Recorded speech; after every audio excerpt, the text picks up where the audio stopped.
You wanted the best.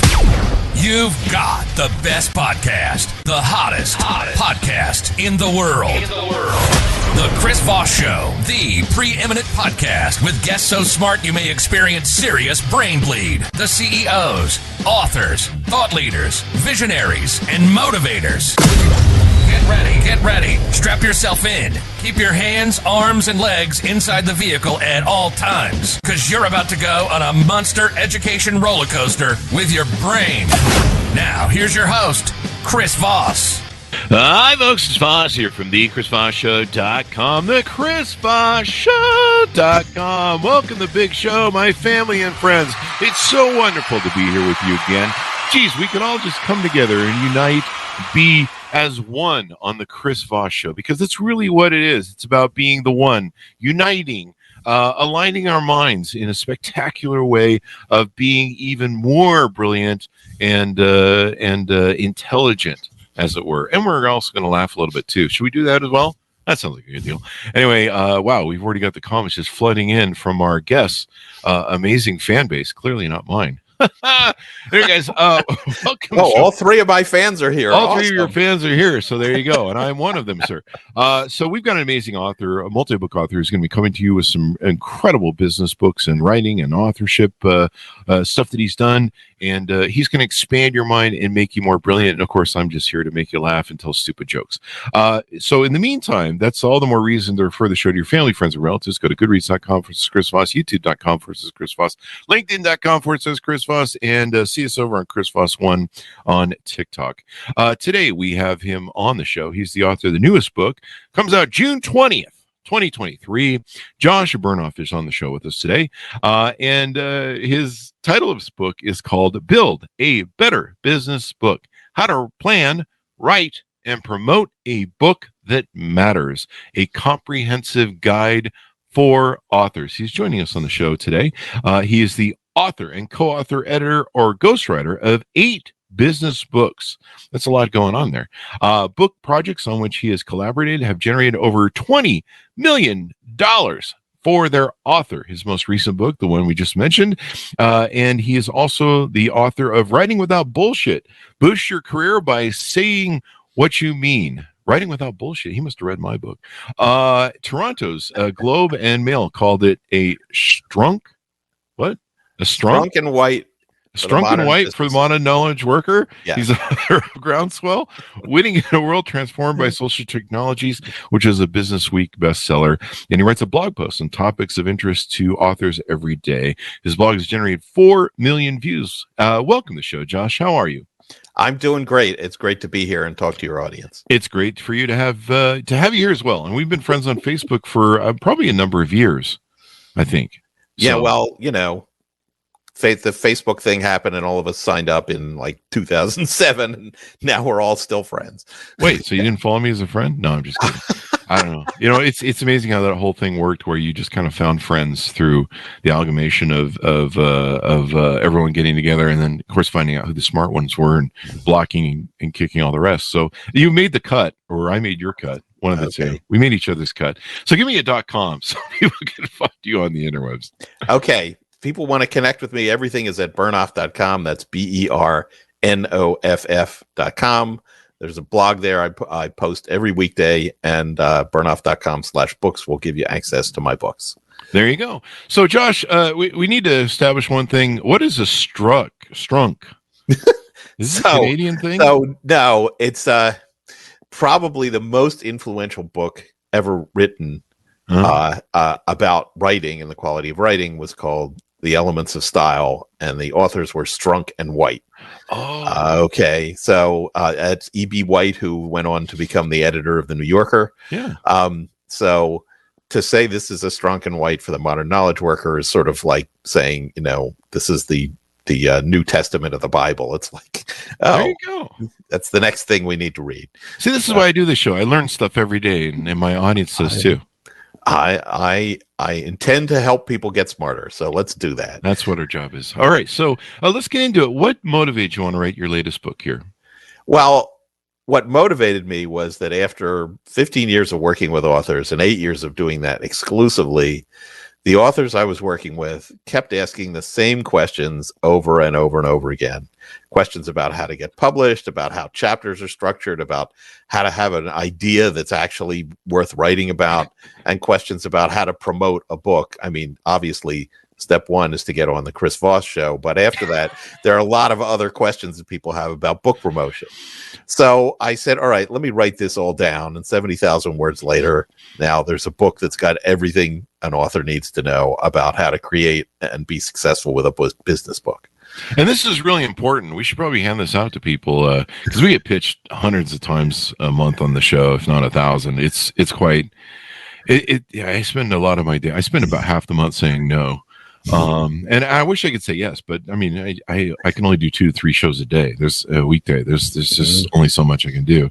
And people sometimes get angry about me, but this is a book they should read because how to build a better business book is really important. Well, part of my goal here is to get there to be less crappy business books in the world. Okay. So maybe if there are fewer crappy business books, they won't keep pitching you. And people need to understand what it means to differentiate a book, how to have an idea that's a big idea, that's actually right, and that is differentiated from the other 73,000 books on the same topic. And they need to understand how to structure things so that you don't write the book that we've all read, which is like, oh, there it is again, chapter 3, chapter 4, chapter 5. Why do I keep reading the same thing over and over again? This could have been a goddamn blog post. So hopefully I can educate people so that they can produce books that are worth doing or give up and do something else if they're not smart enough to do that. You know, there's a shirt and a brand line for you right there. You don't have a book, you have a blog post. You know, I have people that, you know, I'll consult with on starting a podcast, and they'll call me up and they'll be like, hey, Chris Voss, I got this idea for a podcast. I'm like, okay, what is it? And they tell me, and I go, you have an episode. You don't have a podcast. You have an episode. You have like an hour or 2 of data, and you got nothing after that. Well, like, yeah. So you should do that. You should make that shirt. Seriously, that would be funny as hell. Seth Godin gave you a nice review. You know, I read your book, and it helped me because my next book was going to be building a company on not having hangnails or something. I don't know. I just made that up, so I don't know. Okay, maybe not the best title, but not best title. And so your book helped dissuade me from starting that. So let's get into the depth of this a little bit more. Let's get some ideas and concepts out of you on what you put in the book and some ideas. Okay. Well, let's start with this. What does it mean to have an idea that's worth writing a book about?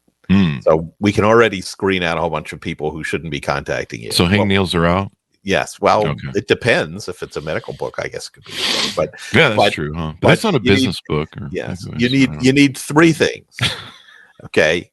First of all, it has to be a big idea. And all that means is that there's a specific group of people for whom this is significant. So if you're going to write a book about, let's say, the effect of artificial intelligence on the workplace, well, there's a lot of people in the workplace, a lot of managers, a lot of people need to hear about that. The second thing is it needs to be right.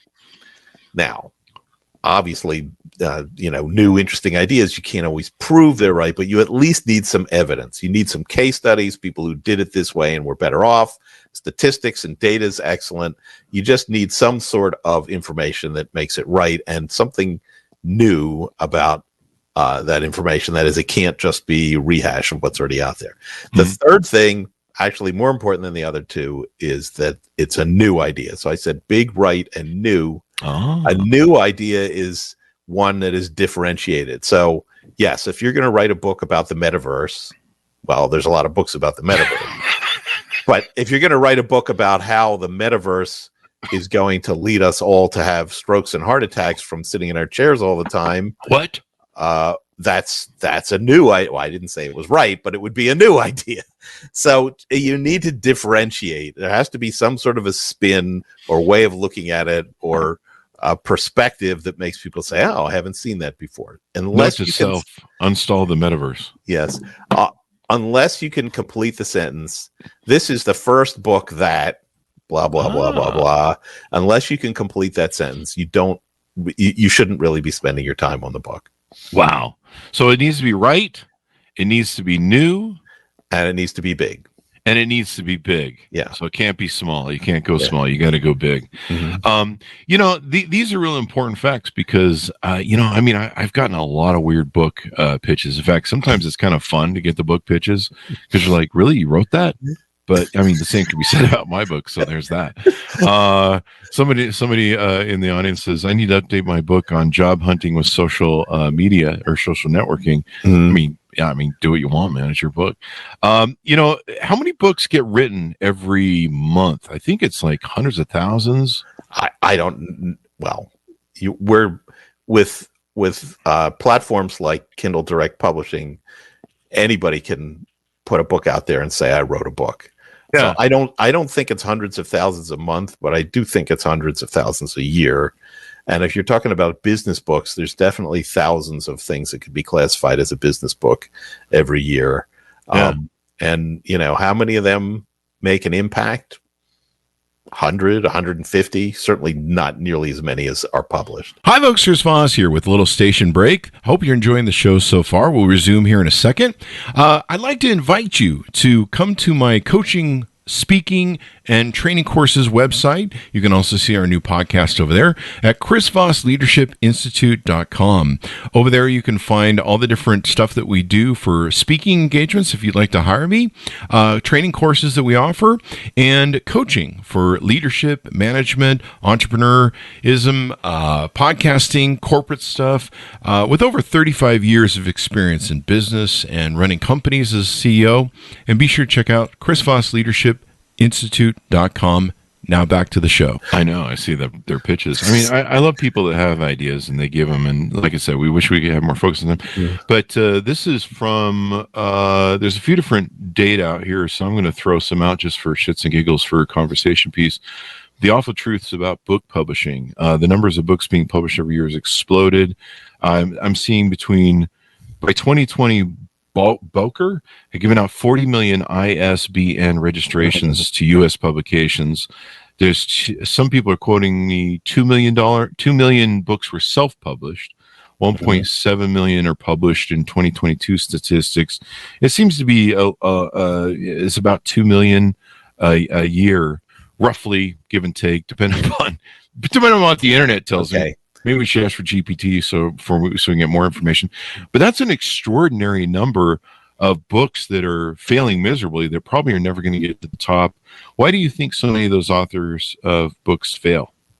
Okay. So first of all, I want to pick apart some of those numbers that you've got here. You got to understand that now it's trivial to upload a file to Amazon and then you're a published author, right? They do print on demand. So there's no need for any to be actually printed until somebody actually buys one, then they print it and bind it on the spot there and send it out. So to call those books is a bit of a stretch, right? It's the potential book that isn't going to be a book until somebody actually buys one. So let's clear away all of that crap. The reason that people write business books, the ones that don't succeed, is because it's about them, right? I want to write about my experience of starting a company. I started a company in 2022. I have generated $61,000 worth of revenue in 2023. So obviously, I'm the world's foremost expert. And the challenge is that in order to be successful, it has to not be about you. It has to be about your readers, right? Your reader is thinking, well, how do I have more energy? What diet should I have to have more energy? Or I'm suddenly in this position where I have to manage a team and 2/3 of them don't even come into the office anymore. They're all working remotely. How do I do that? So if there's a big question that you can answer, and if you have actual data or experience or case studies to back it up, absolutely go for it. But if it's like, I'm so great because I did this thing once, well, nobody gives a crap. That reminds me of back in the day when I think I was at 100,000 on Twitter, and I was like one of the top 1,000 users or something. There was a guy that I saw on Twitter, and he was selling a course because he got from 0 to 100 within 30 days on Twitter followers. And I'm like, you're selling a course for this? Like, seriously? But you and I have probably seen that all over social media over the years. But so what you're saying is it's not about so much you, but solving problems for your readers and the people who are going to buy your book. Is that what you're saying? Yes, absolutely. So you need a class of people who've got a problem, right? So I have a lot. I'm on social media. There's a lot of people that have a lot of problems. Yes, but you need one solution that fits a whole bunch of people. And that's the problem. I can't solve all their damn problems, Well, I can't solve all of people's. So if you look at, this book is a niche book that I wrote. This is for people who want to be an author, right? And if what your issue is that you want to be a tennis player, well, then my book isn't going to help you. You know what? You give me a great idea for a business book. I can't solve all your motherfucking problems. God damn it! Solve it yourself. How's that? That sounds like a good title, but the next step is we have to Google it and see if someone already wrote it. Someone probably did. That or it's never going to make it. Amazon's going to be like, we're not putting that. I can't resist this. When I work with authors on ideas, right? I do this thing where I meet with them and somebody that stands in for their audience, and we do this idea development session. And I say, well, I use two very sophisticated tools. The first one is thesaurus.com. Right? Because sometimes the word you want for your title is just a little varying from the words that we're talking about. Yeah. And the second one is the universal search engine for book titles, which is called Amazon.com. So they're like, oh, here, why don't we call the book this? And I type it in and I'm like, well, actually, turns out that Daniel Pink wrote that book in 2021. So maybe your thing with the same title, maybe we shouldn't really be using that. Books have become like .coms, where it's like it's so hard to find a unique thing. I'm going to tell you that that's actually not true. Oh, okay, I stand corrected. You're the expert here. Well, I do this all the time where I work with authors and we turn around these ideas and what happens is I'm a word guy, right? So I listen to them and I'm like, oh wait, you said this thing. I never heard that phrase before. And then we'll go and search it on Amazon and I'm like, oh my God, there's no book with that title. You could own that. Now, yes, if you go look at the .com, it might be taken, but this is, if you look at my previous book, Writing Without Bullshit. Okay. People were like, how the heck did you come up with that? Didn't somebody, I'm like, no, I typed it in and it's like, oh, nobody's got this. And that's really what I wanted it to be about how to be direct and clear. And I'm like, okay, I own it. And for the first 7 years of my independent work, withoutbullshit.com was my website. So there you go. Yeah, my next book, we found a lane. I was really surprised we found a lane, and it came to me one day driving the car. I was listening to a lot of different business books and leadership, and I have to finish writing the book. But if it sticks on the material, on the title, then it sticks. But yeah, I was really surprised. I looked on Amazon, and I had to blink twice, and I'm like, "Are you for real?" And sadly, I can't tell anybody what it is, but it has something to do with it's actually called I Can't Fix All Your Mother, whatever I reference. I don't want to say all that for YouTube. I've already kind of blown the thing there. So let me ask you this. What makes, you talk about what makes business books boring? And clearly you read my book. So, so what is that? How do people not be boring in their business books? Okay. Are they just boring in life? Are they just boring people in life? Even boring people can write excellent books. Oh, and even interesting people can write boring books. So no, it's not about how boring they are as an individual. Just hope for me. I have to say, having done a few podcasts before this, I looked at the video recordings. I'm like, pick it up a notch, Bernoff. You're boring. So, I'm not boring in print, but in person, I got to work on it. Anyway, how not to be boring. The number one thing, the simplest thing, the easiest thing, the most powerful thing is that books are made out of stories. That includes business books. Stories. Okay, so you need to tell me about Sarah who, was suddenly realized that artificial intelligence was going to change the way that she did her work and the challenges that she had, and then how she learned to use AI to be successful. And I've just made that up. I have no idea if that exists. But if you find these stories about people that your audience can identify with, people they're like, oh yeah, that's like me, then you succeed. The first book proposal I ever wrote, at the time I was at Forrester Research, and I was their expert on the future of television. Made a whole bunch of interesting predictions, and I wrote a book because I'm like, this is going to change everything, and I was right about it changing everything. I sent the proposal to an agent, and the agent comes back and he says, I can't sell this.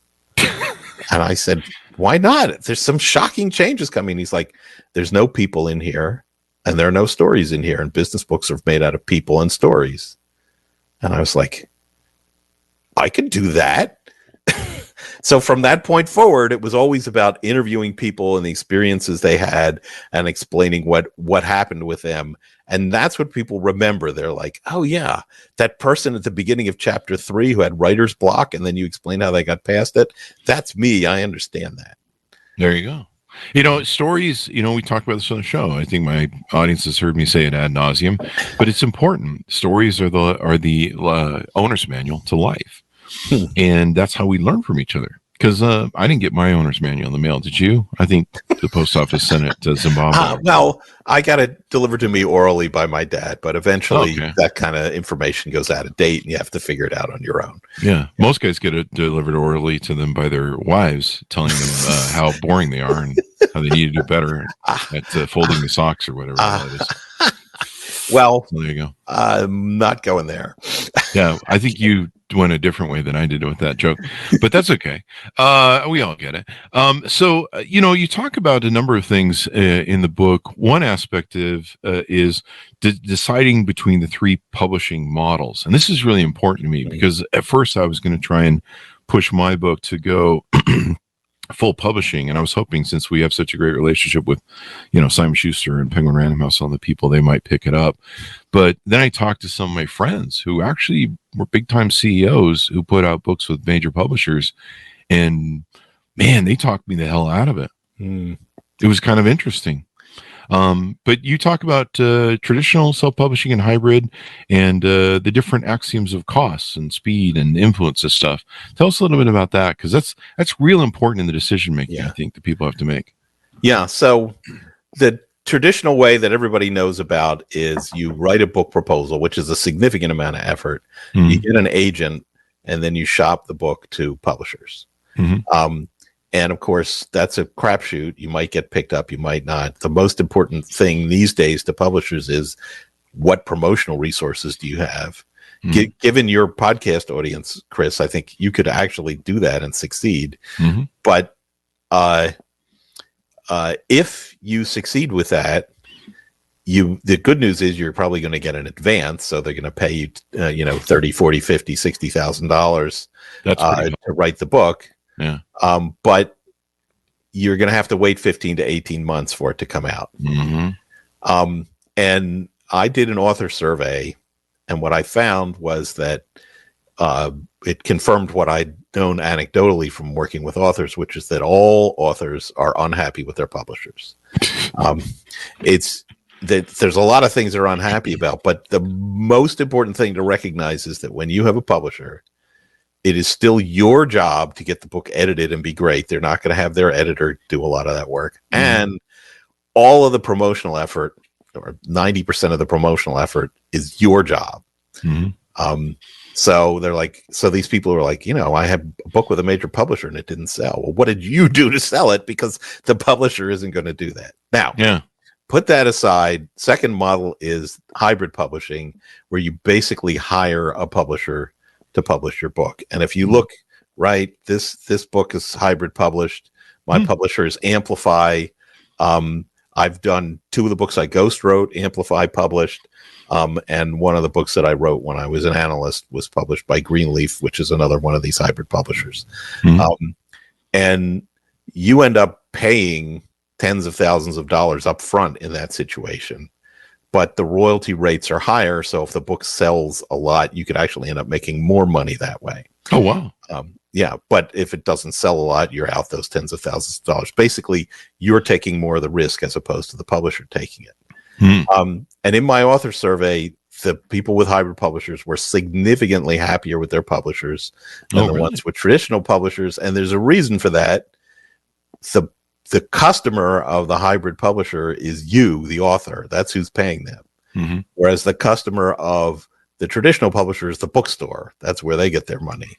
So you, the author, are like an important supplier, just like the printer is. Whereas when you hire a hybrid publisher, then you're the customer. The third way people can get books out, the easiest way is to just self-publish. And, you basically, for just a few $1,000s, you can hire people to do the cover and format the pages and get it set up on Amazon and so on. But of course, that is most likely to be a paperback. It doesn't have a lot of impact. And, while it's fast, you can typically get a book out in 3 or 4 months if you do that, as opposed to the 15 to 18 months in traditional publisher, about 9 months at a hybrid publisher. While it's fast, it's unlikely to just take off. And there are people who self-published and have sold millions of copies. Phil M. Jones, the sales expert who wrote exactly what to say, he was enormously successful, but most of those self-published books go nowhere. Again, the author's responsible for almost everything, including all of the promotion in that situation. Yeah, you have to spend a lot of time the town square yelling on your little soapbox about your book. But even then, I've had people we joked about how, I get pitches all the time from PR agencies, top #1 Amazon seller. This guy sold worldwide. And then I go on Amazon and they have like 1 review. But what's funny is, and I'm just like, seriously, what was that, like a nanosecond of an hour on Amazon or something? You comprise those numbers and launch. But what's funny is sometimes major publishers, and we're talking Simon Schuster, Penguin Random House, the people who auto-book the show. I've had authors on, they have 1 review. And, sometimes it's kind of a niche-y topic, like physics and how I don't know, math works, and people they're not a big fan of that, but they're going to maybe sell in colleges. But so I've seen it in major publishing. One thing, I don't know if you write about this in your book, but one thing that interests me and the people that dissuaded me from going the big publishing route was copyright control. Well, in most cases, you're going to retain the copyright even with a major publisher, but that doesn't mean you retain all the rights. So, with a hybrid publisher, with my book, if I said, oh, you know what, I'm going to take the first 3 chapters out and publish another book, they're like, it's your book, do what you want. And I'm going to be like, okay, I'm going to take that and I'm going to self-publish it on Amazon. They're like, well, we don't think it's a good idea, but it's your book, do what you want. Whereas when you work with a traditional publisher, they have exclusive rights that are listed in the contract. And if you say, I want to come out with a paperback edition, they're like, nah, you know what? We don't think we want to do that. And that's the end of the conversation. And sometimes they pick your cover too. I've had authors on the show that complain about that. Well, and the other big problem is the timing. And if you're writing a book on like AI, we had an author on who wrote a major published book on NFTs. And of course, by the time it got to market a year after, they do their whole planning thing, NFTs were dead. We just had someone on, a brilliant mind on the SCOTUS and the court, and the book is brilliant. It's current and up to date. But we had him on the day the the Supreme Court's putting out one of its most extraordinary things this week of some of its most extraordinary decisions. And I'm like, geez, if you could have put, he missed the whole. Roe versus Wade getting overturned, all because it took a year and a half for the major publishers to get his book to the thing. So now he's probably got to go run and do updates for, all the new stuff that was in his book. But that's a big challenge. Waiting a year and a half to get your book published with a major publisher. Yeah, it's not just a question of the book ideas becoming obsolete. And any book that has anything to do with technology, that's a big challenge.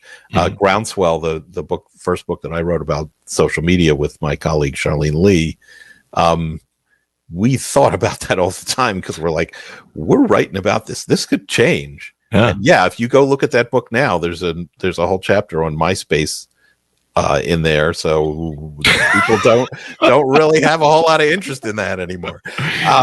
It's still around. I still use it. Please, it's not really an important strategic perspective, but it's not just that. It's that the people write books because they want it to have an impact. They want to generate leads, or they want to increase their reputation.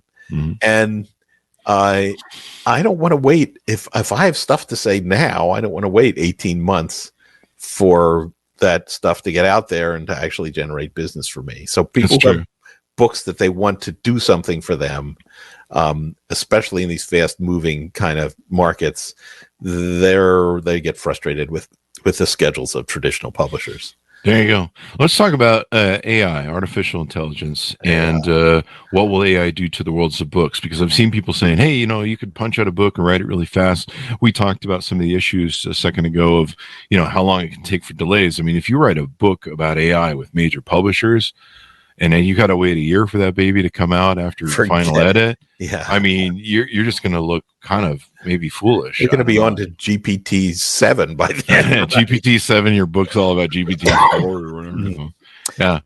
Well, so let's talk about that. First of all, I've seen people who are actually publishing books written almost exclusively by AI, and they suck.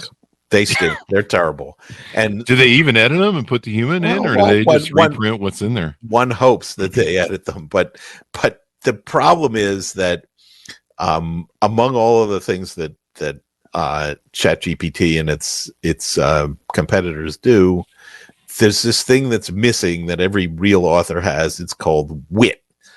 Okay, so ask ChatGPT to write some jokes sometime, and you'll see, boy, this thing really has no idea what humor is. It needs to work on stand-up routine. Yeah, and wit is not just that. It's which things you put in which order. It's how you lead people down the path and then suddenly veer off in an interesting direction. It's short and long sentences. It's the choice of words, the unique choice of words. It's every author has got some element of that, and that doesn't show up in AI writing. Now, will this affect the way authors work? Absolutely. I'm working with an author right now who uses ChatGPT as an aid.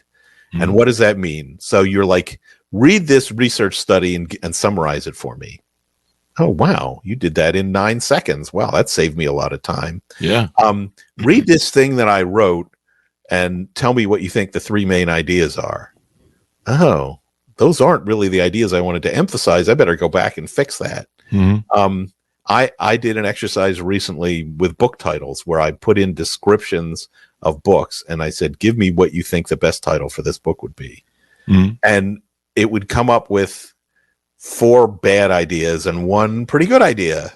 And I thought, okay, if I was doing an exercise like this, we could maybe get to that good idea by having a conversation with ChatGPT. So just like spell checks are an aid, right? That now when you're writing, it's like, oh, you left a word out of this sentence. It's like, oh yeah, good that you noticed that. These are things that will help people write. But the idea that it will do the writing, that's the books are like that are going to be really boring, and there's no way they'll be successful. And I can see when ChatGPT does stuff for me. I mean, they're pretty good at like doing little PR blurbs or ad copy, but you have to edit it. You have to put the human in it. I have this vision of injecting the human into the machine, and maybe that should be the cover thing. But and there's the recent thing with the attorney who used ChatGPT to write an argument. Well, that's the other problem is that it pulled was bunk. Yes, it makes stuff up. So that's the other problem is the accuracy issue. Yeah. Well, plus the internet is full of all sorts of non-factual, made up. Yes, but this is where crap. the human comes in. If you're like, oh, well, here's a study that was published in madeupshit.com, maybe I shouldn't include that. Whereas if it just gets sucked in by ChatGPT, you're like, oh, okay, I'll put that in. And what's the source? Well, it didn't tell me that. Didn't realize that's where it came from. Got to have those notes in there. Yeah, it's interesting to me. It'll be interesting to see how people use it, because I can always read a chat GPT copy, and unless someone's injected enough human in it, I can read the bot. I can tell it's a bot. There's a static nature to it. I don't know, a staccato. There's a stanza to it. I think maybe is the word I'm looking for. I can tell by that it does. It is the evenness of it. Yeah. It's the consistency. And people are like, you should be consistent. Well, if all of your paragraphs are 3 sentences long and all of your sentences are 12 words long, you'll fall asleep when you're reading stuff like that. And it's not just that. There's just, I don't know, like one of the things ChatGPT does when you ask it to write things is at the end it says, and in conclusion, well, man, the only other people who write that way are college students with no imagination. So please, as human beings, we can do better than that. Yeah, it'll be interesting to see what comes of ChatGPT. I know. Like I said, it makes some better copy and ad copy sometimes, but you still have to inject the human. In writing books, people said, well, podcasts are going to replace by AI and bots, and I'm like, I don't think they can be funny or not funny as much as I can be. The wit, like you mentioned, is a big deal into it. And people just need to realize that we're just going to become better editors, I think, is what I've decided on ChatGPT. Yeah. Like we might write copy less, or we're going to become better editors. Oh, yeah. People become more productive. And you know whose jobs are threatened? Whose? Boring people. Right? If you are less interesting than a bot, and you're in the creation business, if you write copy that's less interesting than what a bot can write, then you should have your job replaced, because we need people who are better than that. Wow. Shots fired at boring people from Josh Bernoff on the show this morning, people. Wow. Who hurt you, Josh? Show us on the doll where the... Oh, God. Well, just edit a few 60,000 word boring manuscripts, and then you'll understand who hurt me. I see who hurt you. There you go. One thing that's important about your book that I'm sure listeners and audience wants to know, your book projects generate over 20 million for their authors. You talk in the book about promoting your book and maximizing your sale and revenue, ka-ching, and influence. That's what people really want. To give us a little teaser on that, if you would.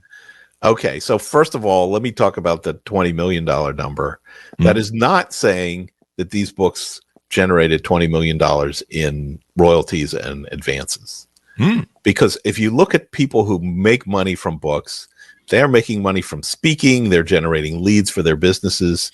One person I worked with built a business around the reputation that they built from the book and sold it for millions of dollars. So that's how you make money from books. And the people who make millions of dollars from book sales, the Malcolm Gladwells and Daniel Pinks of the world, even though that's happening, they're also making millions of dollars from public speaking. Yeah. Now, to the biggest mistake that authors make is that after they write the book and turn it into whoever's laying out the pages, that they relax. Because it's like, finally done with that. No, this is when you need to start planning your book promotion. And there's 5 pieces to that. You can remember it by PQRST. P is positioning. So what kind of book is this? This is a business strategy book for financial services executives, right? Q is what's the question it answers, the big question that people have that it answers. And then the R, S, and T are the tactics. R is reach. How are you going to hit as many people as possible? Yes, appear on the Chris Voss show is the start of that, but we need to go further. S is spread. What stuff will you have that actually people will want to share and spread? And T is timing, because unless you make sure that as much of that promotion happens over a short period of time as possible, it's attenuated and it doesn't have the impact it should. There you go. You know, the revenue part of it's hard. It's hard going through the editing process, man. I really fried out in that process. I remember what I was getting to with the AI. I was searching for something. If people couldn't tell, my audience was probably like, he's searching for an idea that he lost track of. It's the Alzheimer's kicking in, folks. Back to our AI discussion, if we can flip back to that. The interesting thing about AI, one thing I found, and I never really understood it until I did my book and went through editing, was being able to preserve one's voice, my voice in my book. And I think that's what maybe a lot of people might make mistakes on with AI, is you're going to lose your voice, especially if you don't edit that stuff. And even then, I don't talk the way ChatGPT does. Like anybody, if I did a book, ChatGPT wrote most of it, and even if I lightly edited, people are like, all the comments in the right place. That's clearly not him. Yeah. No, that's this. When you read a book that's effective, you have this feeling that the author is talking to you, and that's voice. That's how that happens. Yeah. I had like people write me, a few different people pitched to edit the book, and I had people send me their, I was like, here's a chapter, or a couple pages, mess with it, and they sent me the thing back, and I never really got how important my voice was in the preservation of my text until I saw other people edit my book, and I was like, you wrote this book. It sounds like a woman wrote this book. This is an effeminate voice, and not in the Chris Voss voice. And even people wrote in a masculine voice. I was just like, dude, I can hear your voice. Mine's gone. Like you completely exited my voice from the text. Well, when I edit people, my job is to enable them to be the best version of themselves they can be, not to enable them to be me talking the way I do. It is interesting though that you can ask an AI to write in a voice, and people have shown me this. You can say, write this the way that Josh Bernoff would write it. And that gives me the creeps, man. I'm looking at this thing and I'm like, wait a minute. How does it know how I write? And I'm like, no, that's not really me, but it's got some things that remind me of me, and that's a little weird. Yeah, and then your problem is, what if there's another person who's named like you, and so it's going to pick up that other person's style. Oh, yes, I understand your issue. Yeah. And there's we have a lot of authors on the show that are, like their last name's Anderson. Like I've had people on the show that their name is similar to the basis for Jimi Hendrix, and they have all sorts of SEO problems like I do, and so you ask it right in the thing. I was fascinated. I asked ChatGPT to write a biography for me, and among other things, apparently I have a bachelor's degree in classics from Harvard University, and an MBA from the Harvard Business School. Well, run with it. I've never gone to Harvard. I've never gotten an MBA at any school, but apparently people who have the qualifications I do, that's what they're like. So it makes sense to ChatGPT that I went to Harvard, even though I didn't. Note to self, I need to start gaming, because I think there's a way to game ChatGPT or search results.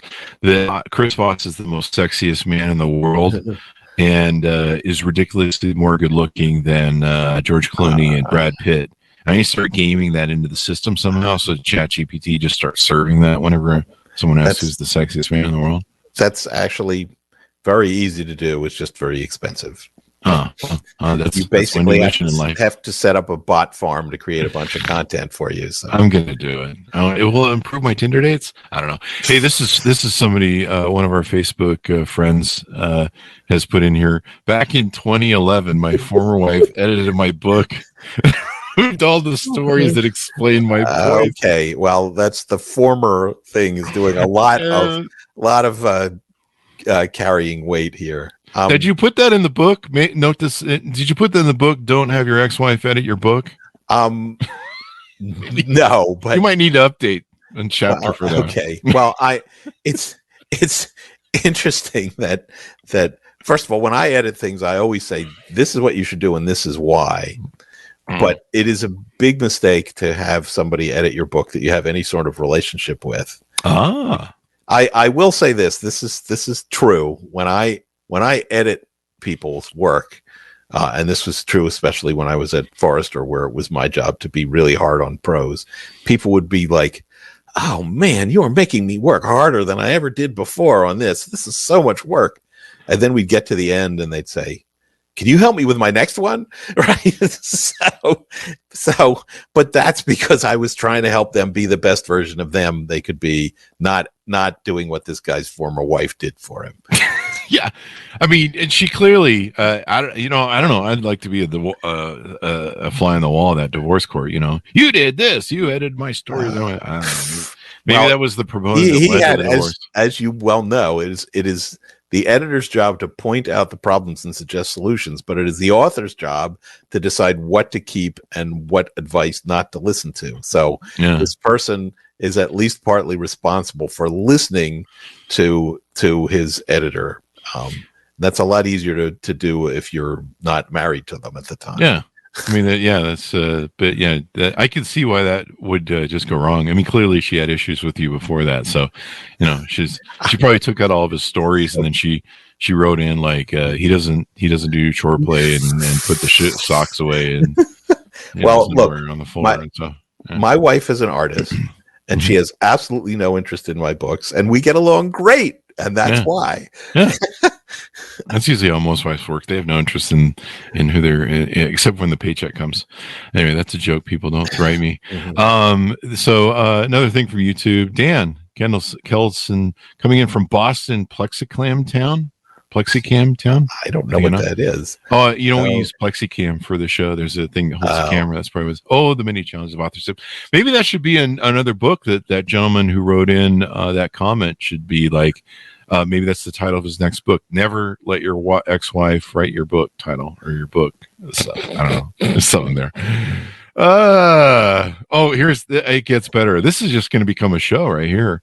Laugh out loud. I never published secret threats. If I didn't this may not be a good book to publish, but that could be an excellent novel. I think what we need to do is do another show, Josh, and have you on and have whoever this is on, and we can do a whole workshop, therapy thing. Therapy workshop. We'll bring in a therapist and we'll just do a whole thing here. It might interest you to know. So when I do these idea development sessions with authors, I say, okay, it's going to be you and me and a third person who you trust who can stand in for the audience. And I had to add in an extra thing, and that you're not married to. Because I want that third person to be able to say, no, I don't get it, or, oh, that sounds stupid, and not have any of the interpersonal dynamics mess that up. They have to be able to be honest, and that's not a good role for someone you're married to. Yeah, that's true. I mean, maybe you need to add a whole new chapter in your book about therapy and marriage and psychology, and I don't know. I'm just kidding. Don't add that to your book. There are husbands and wives that write books together, but I wouldn't do it that way. We've had them on the show and they're lovely people, but you can tell there's some tension there sometimes when I'm talking about the book or interviewing them. You really can. And sometimes I've had a husband and wife write, they do psychology for, how to have a happy marriage. And I'm just, sometimes I'll watch the show in the green room and I'm like, there's some tension going on there. I can see what's going on. I can't resist sharing this, right? Okay, so the first book I wrote, my co-author was a woman named Charlene Lee. Brilliant person. And it was a really intense experience for us to work together. It was a sort of an intellectual version of a marriage. And one of my wife's friends was like, aren't you worried that Josh is spending all this time with Charlene? And I'm like, she said, no. And of course not, because that was a knockdown, drag out, intellectual kind of collaboration. And that was it. Our relationship was a totally on the intellectual plane, and that has nothing to do with what's going on in the romantic plane with somebody you're married to. There you go. Yeah. So this has been pretty interesting, man. There's a lot of stuff that's in here. How to write a first chapter that creates powerful motivation by emotionally connecting with your readers. Planning your book, structuring chapters that no reader can put down. That's something that's really good. Collaborate with co-authors, editors, and ghostwriters without excessive bloodshed. Wait, there's blood? Whoa. There can be, yeah. Well, come on, you just talked about what it was like to work with an editor. So, yeah. I had a great experience with my editor. It was just the bloodletting of, you write all that stuff and, you write 100,000 words and 50 pages or 500 pages, whatever. And they hand it back to you and they're like, these 2 pages are good. The rest we just kind of threw in the trash. And, and then you look what they threw in the trash and go, oh, probably so. But no, it was more the editing than the editor. I love my editor, but it was the editing. It was just so, I wrote the book in most of the book is a memoir of my stories that I've been telling for 50 million years and lessons from the stories in business. So it was really easy to pound the book because I'd just been telling those stories forever. Now I'm actually going to have to write something for my next book. I have to make some shit up for the next book. But, these are important lessons. And I highly recommend people check out your book because writing better books are good. And they might get you on the Chris Voss show because we get pitched so much stuff, dude. And there's so much weird stuff. But hey, it's like one of those, it's like back in the day when there used to be a magazine for everything. There was like a magazine for hangnails and even. So here's what I think you ought to do. Whenever you get a pitch from an author, you need to say, what is it that makes your book big? What is it that makes it right? And why is it new? Okay. And if they can answer those questions, if they come to you with that, you're like, oh, this person's got a brain. Maybe I'm going to get somewhere. But if they can't answer those questions, then don't have them on. Yeah. And then like, well, we read your book and it sucks too. And I'm like, yeah, but I have a podcast and you don't. So no. See how that works? That's the whole reason I'm the host. I don't have to be interesting. I just have to be kind of funny every now and then. We bring on the smart people like yourself. Everybody knows why we have guests on the show. What's his name? King. What's his face? The interviewer from CNN. Larry King. Larry King. The guy's a fucking idiot. But he just has great people on the show. That's not true. I love Larry King. That's a mean thing to say. I'm going to hell for sure. Anyway, guys. So anything more you want to tease out, Josh, before we go? This has been a fun show, especially the whole wife thing that came in there. Okay. Well, whatever your readers' questions are, if you're thinking about writing a business book, if you're in the middle of it and you're in pain, if you're having writer's block, if you can't figure out the right way to get published, anything for any nonfiction books, I've tried to answer all those questions. So bernoff.com/books, go take a look. And if you want to communicate clearly with people in the office at the risk of them actually understanding what you're saying, that's Writing Without Bullshit, the previous book. There you go. Check that out as well, folks. All of his books. Go on Amazon. You can find him. Just Google his name. Thank you very much, Josh, for coming to the show. We really appreciate it. It's been fun.